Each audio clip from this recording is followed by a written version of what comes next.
आज आज के चैप्टर में आपको नो आर्टिकल के बारे में बताने जा रहे हैं। नो आर्टिकल का मतलब होता है जीरो आर्टिकल। जीरो आर्टिकल का मतलब होता है ए एन का प्रयोग कहाँ नहीं होता है। तो कहाँ कहाँ ए एन का प्रयोग नहीं होता है उसके बारे में आप विस्तार से पढ़ेंगे। कुछ नाउन के पहले ए एन नहीं लगता है जो निम्नलिखित है।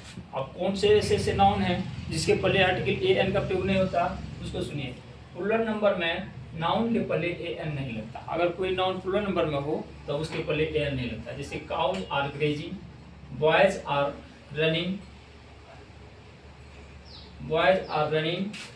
Birds are flying, people are going.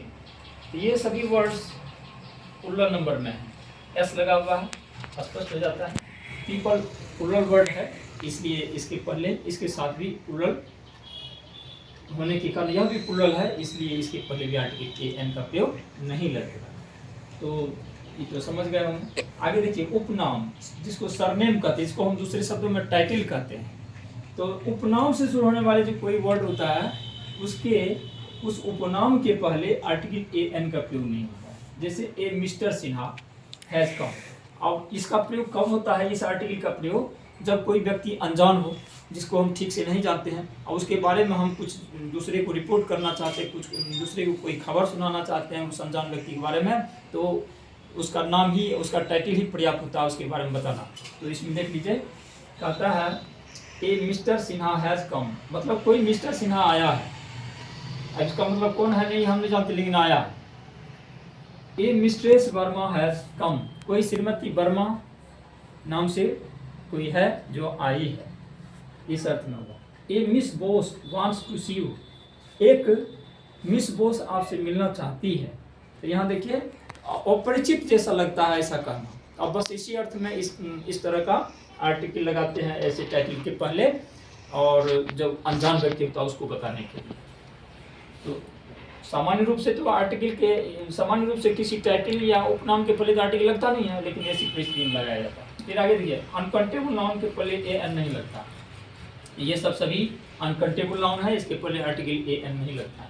Water, milk, curd, इसको हम कैसे गिन सकते हैं? दिस इज ए वाटर को नहीं कह सकते हैं, तो इसके पहले आर्टिकल ए एन का प्रयोग नहीं होता है।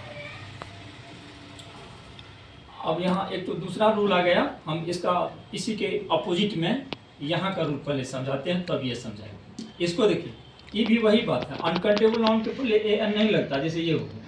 और यहाँ भी है, अनकाउंटेबल नाउन के पहले ए एन नहीं लगता है, किंतु उसे सिंगल आइटम के रूप में, सिंगल आइटम के रूप में उसके पहले ए एन का प्रयोग होता है। सिंगल आइटम मतलब वस्तु होता है, तो सिंगल आइटम के रूप में व्यक्त करने के लिए उसके पहले ए एन का प्रयोग होता है।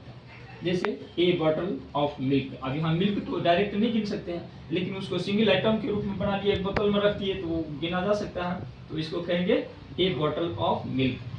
एक कप ऑफ टी, एक कप चाय। अब हम बोल चाल में कैसे भी बोल देते हैं, एगो चाय और लो, दूगो चाय लो। यहाँ दूगो चाय का क्या तात्पर्य होता है, यानी 2 कप चाय लो। यहाँ काउंटेबल रूप में इसका प्रयोग करते हैं, जबकि अनकाउंटेबल है।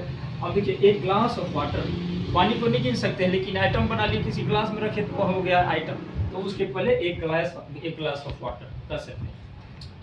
आगे इसका देख लीजिए, यहाँ प्रॉपर नाउन के पहले आर्टिकल ए एन नहीं लगता, जो छोड़ दिए थे उसको समझा देता है। प्रॉपर नाउन के पहले ए एन नहीं लगता, जब किसी व्यक्ति विशेष का नाम होता तो उसके पहले ए एन का प्रयोग नहीं होता साधारणतः। इसे ये बात भी याद रखना है कि साधारण से नहीं लगता, विशेष अर्थ में यहाँ भी लगता है। वह कब लगता है? जब किसी व्यक्ति ने बल्कि उसके गुण को दूसरे व्यक्ति के ऊपर हम निरूपित करते हैं, तब उसके पहले लगता है। जैसे he is a Dara Singh, वो एक दारा सिंह है, वास्तव में वो दारा सिंह नहीं है, लेकिन दारा सिंह जैसा गुण उसके अंदर है, तो हम उसको कहते हैं he is a Dara Singh. तो ऐसे विशेष परिस्थिति में, लेकिन यहाँ सामान्य अर्थ में इसका प्रयोग आर्टिकल से शुरू नहीं होता। आगे यहाँ देखिए, पेपर मतलब कागज, ग्लास मतलब शीशा, वाइन मतलब शराब, क्लॉथ मीन्स कपड़ा, आयरन मीन्स लोहा। ये सभी अनकाउंटेबल नाउन है, यही बात लिखी गई है।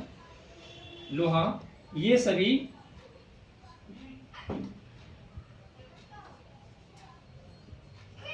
अनकाउंटेबल नाउन हैं, और इनके पहले ए एन नहीं लगता है, अनकाउंटेबल होने के कारण नहीं लगता। लेकिन इसका विशेष अर्थ में सिंगल आइटम यहाँ लिखा हुआ है नहीं, इसके रूप पहले ए एन का लगता है। कब लगता है? परंतु सिंगल आइटम के रूप में इसके पहले ए एन का प्रयोग होता है। एक बार तो हम बोले कि नहीं लगता है, अगर उसी का सिंगल आइटम के रूप में यूज किया जाता है तब उसके पहले आर्टिकल ए एन का प्रयोग होता है। जैसे देख लीजिए, ही हैज वाइन, यहाँ वह उसके पास शराब है। शराब को गिन सकते हैं क्या? तो नहीं गिन सकते, तो अनकाउंटेबल रूप में इसका प्रयोग हुआ जिसमें आर्टिकल ए एन का प्रयोग नहीं किया गया है। आई राइट ऑन पेपर, मैं कागज पर लिखता हूँ। कागज का टुकड़ा है या नहीं है उसको कौन कौन कर सकता है, इसलिए अनकाउंटेबल रूप में यूज हुआ है। Iron is metal, iron is a metal, लोहा एक धातु है। तो यहाँ आयरन को हम गिने नहीं, आयरन तो अनकाउंटेबल है, उसको धातु रूप में लेते यहाँ जो काउंटिंग के, लेकिन इसके पहले कोई आर्टिकल नहीं हुआ। ही सोल्ड सम ग्लास, उसने कुछ शीशा बेचा। शीशा का मतलब टूटा फूटा शीशा होगा या कोई आइटम बनकर नहीं है, अनकाउंटेबल रूप में यूज किया गया है, उसने कुछ शीशा बेचा। अब देखिए ये जो है लिखा हुआ आयरन, वाइन, पेपर और ग्लास, यही शब्द यही नाउन फिर यहाँ भी दोहराया गया जिसके पहले आर्टिकल ए एन का प्रयोग किया गया है। देखिए, इट इज ए न्यूज़पेपर, अगर हम पेपर कहते हैं इट इज ए न्यूज़पेपर, अगर हम इसको न्यूज़ को हटा देते हैं सीधे लिख देते हैं इट इज ए पेपर, तो इसका सेंस क्या होगा? न्यूज़पेपर। अगर हम लिख देते हैं इट इज ए पेपर तो वह भी सही होगा। आई रीड ए पेपर वह भी सही होगा। यहाँ पेपर का तात्पर्य केवल वो कागज नहीं, अनकाउंटेबल रूप में पेपर का अर्थ होगा न्यूज़पेपर, समाचार पत्र, जिसको हम गिनती से खरीदते हैं और पढ़ते हैं। तो इट इज ए न्यूज़पेपर के सेंस में पेपर का प्रयोग।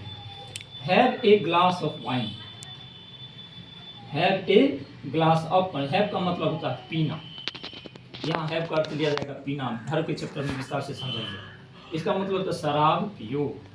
यहाँ है please use an electric iron, कृपया बिजली का या विद्युत आयरन, विद्युत इस्त्री का इस्तेमाल करो।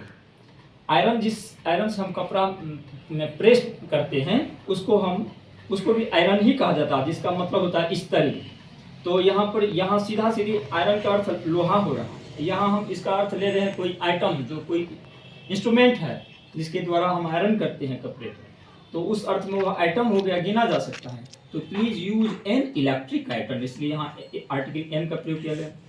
He has a table cloth, cloth को अनकाउंटेबल माना जाता है कपड़ा, लेकिन उसको हम एक आइटम बना लिए, टेबल पर बिछाने के लिए एक टेबल क्लॉथ के रूप में यूज कर रहे हैं, तो एक आइटम बन गया, तब उसके पहले आर्टिकल ए एन का प्रयोग हो जाएगा। He has a table of cloth, he has a table cloth. हाँ, आगे देखिए, fear, beauty, hope, life, death, death में है DEATH, death, happiness, it is, ये सभी अनकाउंटेबल नाउन है, इसके पहले ए एन नहीं लगता है, ये सब तो स्वभाव से ही पता चलता है। तो जैसे कि लाइफ इज शॉर्ट, जीवन छोटा है, डेथ इज टेरिबल, मृत्यु भयानक है, ब्यूटी इज अट्रैक्टिव, सौंदर्य आकर्षक होता है, फियर मेक्स अस फीवर, डर या भय हमें दुर्बल बना देता है। तो देखिए ये सब अनकाउंटेबल नाउन है, इसके पहले आर्टिकल ए एन का प्रयोग नहीं होता है। फिर अगला देखिए, कुछ शर्त भी है जहाँ लगता है, परंतु उपर्युक्त वर्ड्स के पहले विशेष अर्थ में ए एन लगता है। अब वो कहाँ लगता है? जैसे सी इज ए ब्यूटी, बस इतना ही बोल के छोड़ दें, इसका मतलब ब्यूटीफुल हुआ। और ब्यूटीफुल, ब्यूटी किसको कहते हैं? किसी स्त्री जाति को। तो यहाँ कहेंगे, यहाँ क्या कहेंगे? ब्यूटीफुल, इसका अर्थ हो जाएगा ब्यूटीफुल गर्ल, तो यहाँ हो जाएगा सी इज ए ब्यूटीफुल गर्ल। इस अर्थ में हम कभी कभी सी इज ए ब्यूटी कहते हैं, जब किसी के सुंदरता का विशेष रूप से कहना चाहते हैं तो कहेंगे सी इज ए ब्यूटी, वह सुंदर लड़की नहीं बल्कि सुंदर ही सुंदर, इस सेंस में, या वह सुंदर महिला ही नहीं बल्कि वह सुंदर फूल नहीं बल्कि सुंदर ही सुंदर सेंस में कहा जाता है। तो इसका सेंस समझिएगा कि कोई वस्तु, कोई व्यक्ति या कोई चीज, तो इसलिए हो जाएगा सी इज ए ब्यूटी, इसका मतलब हो जाएगा सी इज ए ब्यूटीफुल गर्ल, या सी इज ए ब्यूटीफुल वुमेन, या it is a beautiful flower, ऐसे समझ सकते। Children have suffered from A fear of ghost, fear uncountable noun है, उसके पहले आर्टिकल ए एन नहीं लगता, लेकिन यहाँ जिस अर्थ में प्रयोग किया गया जिस तरीके से, ऐसे में इसके पहले फियर के पहले आर्टिकल ए लगता है। जैसे children have suffered from A fear of ghost, ghost का मतलब होता है भूत, तो कहता है बच्चे भूत के डर से पीड़ित हैं, बच्चे भूत के डर से पीड़ित हैं, बच्चे भूत के डर से पीड़ित हैं। तो इसका मतलब हुआ फियर के पहले भी कभी कभी ए एन का प्रयोग होता है। तो आज की क्लास में नो आर्टिकल या जीरो आर्टिकल किसे कहते हैं और उसका प्रयोग कहाँ होता है, ए एन का प्रयोग कहाँ नहीं होता है, इसके बारे में हम आपको अभी बताए हैं। फिर आगे की क्लास में आज ए एन का प्रयोग कहाँ होता है, कैसे होता है, कहाँ नहीं होता, ये सारी जानकारी आपको हम आज बता दिए हैं। अगले क्लास में हम आपको आर्टिकल द का चैप्टर लेकर आएंगे। आज बस इतना ही, अगले दिन के इंतजार में। बहुत बहुत धन्यवाद। अगले दिन की क्लास में फिर मिलते हैं।